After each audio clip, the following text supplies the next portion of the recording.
The year 1945 brought an end to the catastrophic conflict between Allied and Axis forces across the world. The nations of Germany, Italy, and Japan were defeated, and the Allied nations of Britain, the United States, and the Soviet Union emerged victorious. Great cities lay in ruin and millions perished in what had become the bloodiest conflict the world had ever seen.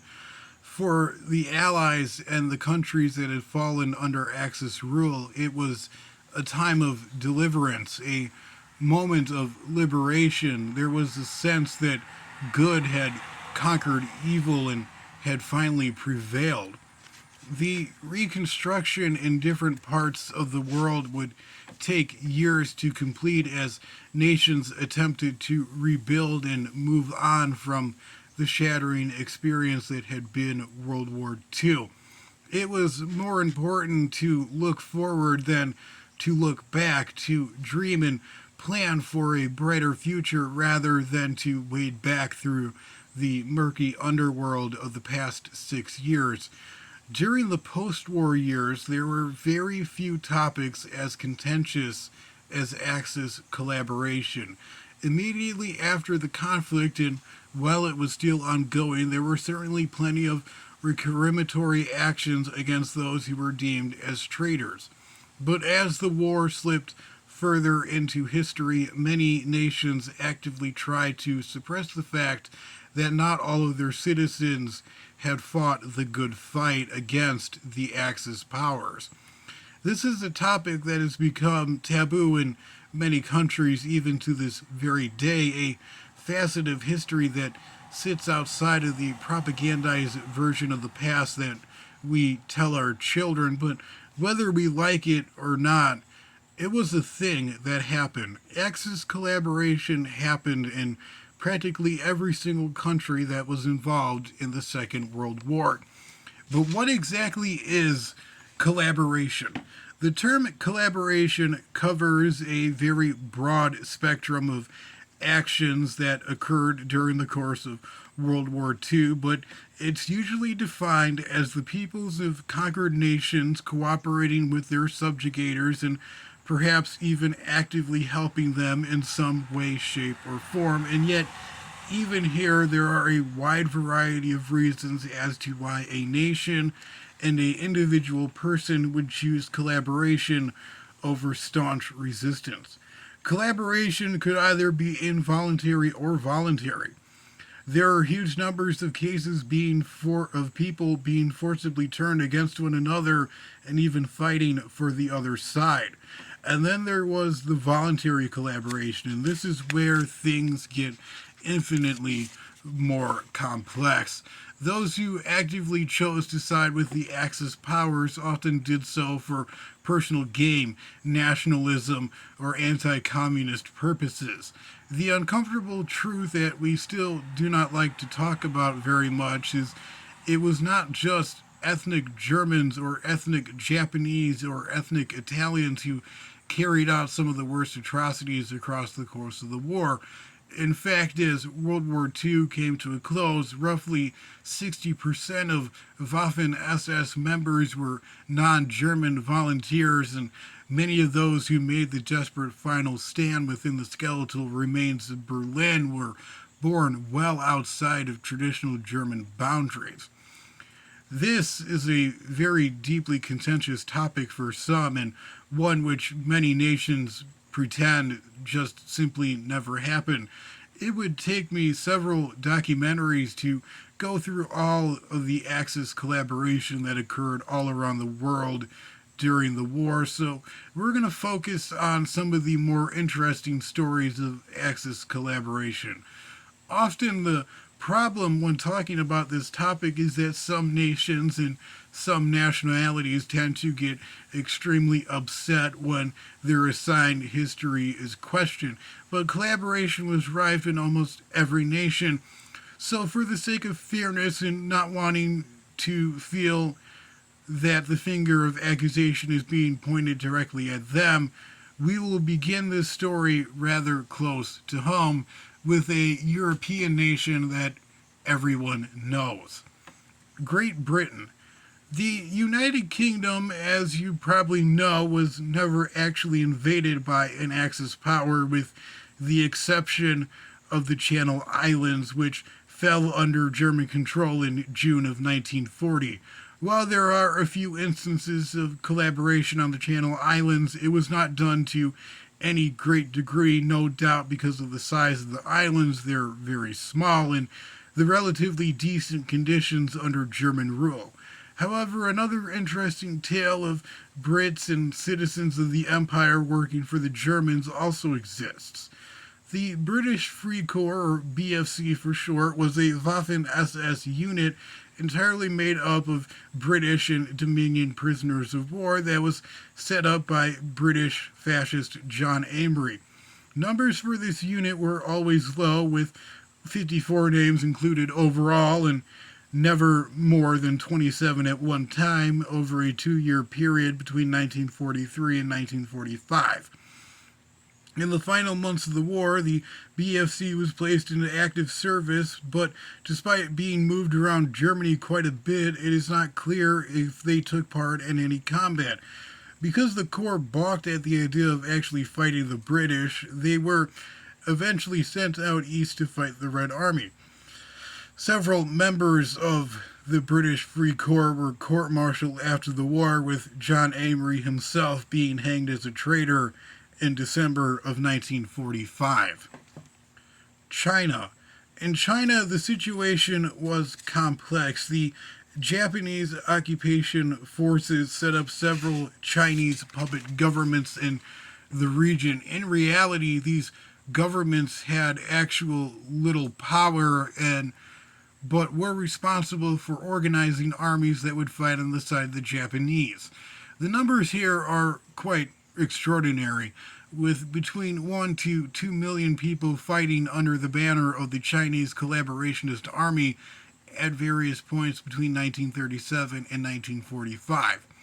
We do need to point out that impoverished Chinese peasants who were press-ganged into fighting often in distant lands with very little to no ideological skin in the game hardly constitutes what you might consider serious collaboration. And while these numbers may have been impressive, the standard of equipment and soldiers that were given was often pitiful, to such an extent that many in the Chinese Collaborationist Army were used for non-combat roles such as policing and transportation.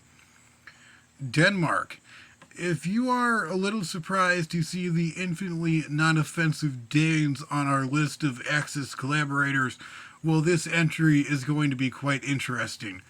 Because Denmark's relationship with the Germans during World War II was uncomfortable at best and downright cozy at worst. When German soldiers began streaming across the border into neutral Denmark on April 9th, 1940, it took the Danish government just 2 hours to surrender. Now, we do not have time to argue who fought the Germans the longest or the hardest, but it is perfectly clear that the Danes placed self-preservation above outright resistance. Then again, considering that many of us alive today never stared down the barrel of German guns and never had to endure the horror that was a German onslaught, who are we to say what was right and what was wrong? But the fact was that because of the Danish government's speedy acceptance of their new rulers, the country escaped much of the carnage that was handed out to other countries. Denmark joined the Anti-Comintern Pact in 1941. This was a military alliance that was founded by Germany and Japan, and both the government and the Danish king openly discouraged resistance while quietly encouraging its citizens to inform on resistance movements at every chance possible. Also in 1941, just days after the German invasion of the Soviet Union, the Free Corps Denmark was formed, which eventually numbered 6,000 men, although 12,000 volunteered in total, with half being rejected. They were deployed several times to the front line to fight the Red Army. When they returned home to Denmark in between deployments, Many were met with open hostility from the local population, and their existence remains a very divisive issue in Denmark to this very day. France. The tale of France during World War II was a hot mess that included some of the most dramatic tales of resistance of the entire war and the tales of widespread collaboration with the Germans that the French do not like talking about one bit. The collapse of France in 1940 was an embarrassment that has taken a lot of time to heal. The speed at which the mighty French army were routed by the German army or the Wehrmacht weighed heavily on the French psyche during the war and for decades afterwards. But it was the actions of the Vichy French collaborative government that has left a deep scar across French society. After the French formally surrendered on the 22nd of June 1940, ironically, in the same unused railway car that the Germans had surrendered in 1918 to the French, the nation became divided with a German occupied zone in the north and a free zone known as Vichy France in the south. The French people also faced a decision as to rather rally around the little known General Charles de Gaulle, who had fled to Britain and encouraged resistance against the German occupiers, or fall in line and support the neutral but far from it Vichy government, which was led by World War I hero turned Third Reich loving scoundrel General Philippe Pétain. Of course, there were many who fell somewhere between the two and neither joined the French resistance nor openly collaborated with the Germans. There were plenty who fell in both camps. The role of the Vichy government during the time of the Second World War is a minefield in modern day France, with many wanting to focus on glorious tales of resistance rather than the fact that the French puppet government actively participated in what became known as the final solution, as well as the persecution of other minorities, including foreigners, Freemasons, and communists. It is thought that 76,000 French Jews were deported to Germany and Poland via the French police, working in tandem with the Gestapo, the German secret police, with only 2,500 of the French Jews returning home when the war ended.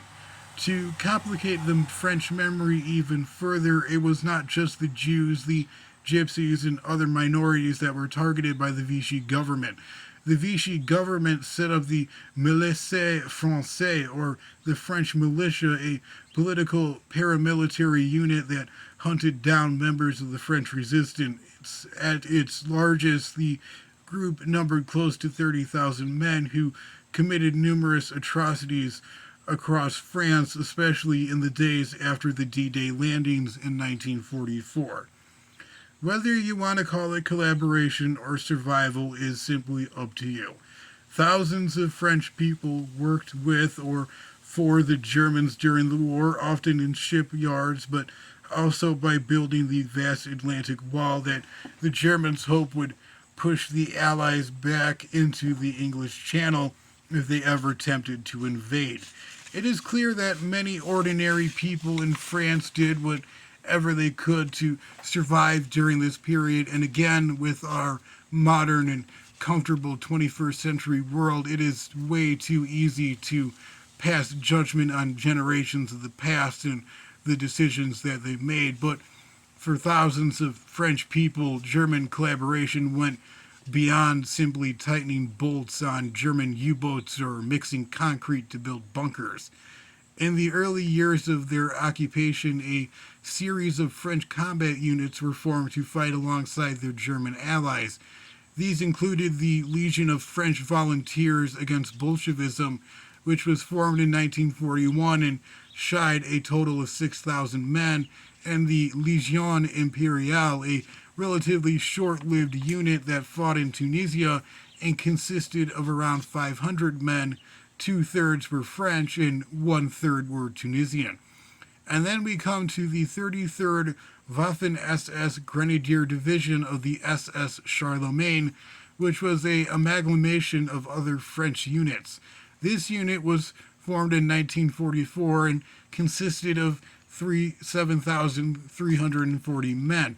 This division first fought in Poland before being pulled back to Germany, where, quite remarkably, they were the final defenders around the Führer's bunkers in the final days of the Battle of Berlin.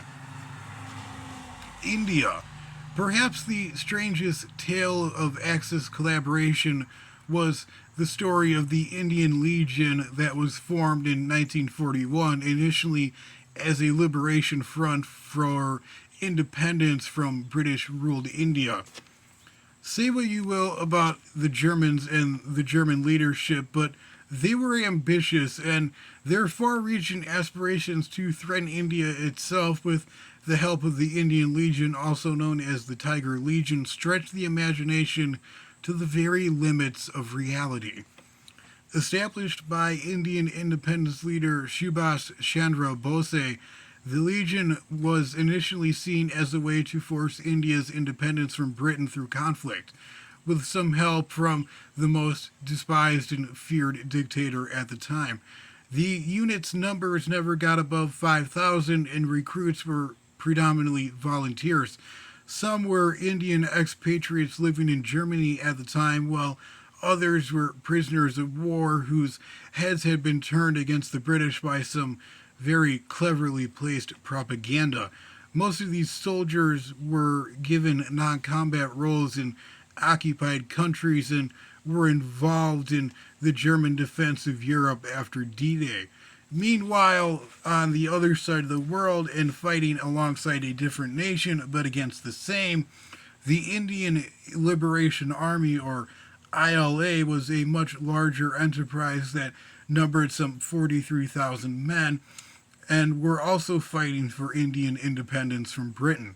Fighting alongside the Imperial Japanese Army, the Indian Liberation Army was formed of Indian prisoners of war, and they first saw combat during Operation Yugo, in which Japanese troops attempted to break through to India through the northeast Indian region of Manipur and the Naga Hills.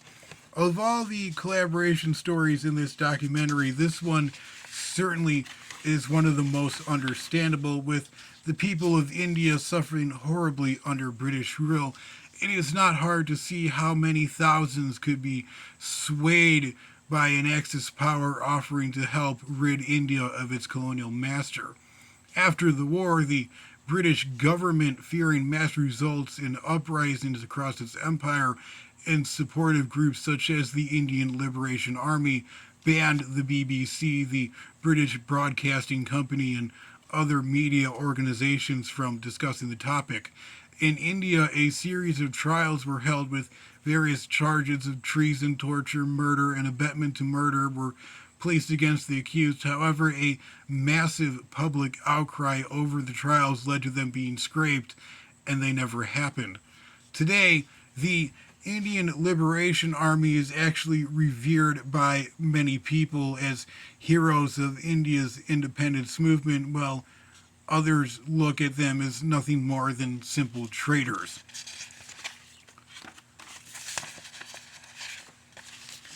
So, as I said at the beginning of this video, this is a hugely controversial topic that is often whitewashed. Quite simply, it would be extremely difficult to find a nation that was under Axis rule that did not see collaboration in one way or another. Some countries saw more of it than others, but there are many reasons why the enemy, why the people of occupied nations would help the enemy. Some people did it out of pure necessity. Some people did it to save their own lives or save the lives of the ones they love, while others saw the opportunity to further their own cause or to inflict revenge on past feuds. This is a very painful topic to discuss even 80 years after the end of the war, but it is a topic nonetheless that needs to be discussed, because those who ignore the horrors of the past are doomed to repeat them over and over again.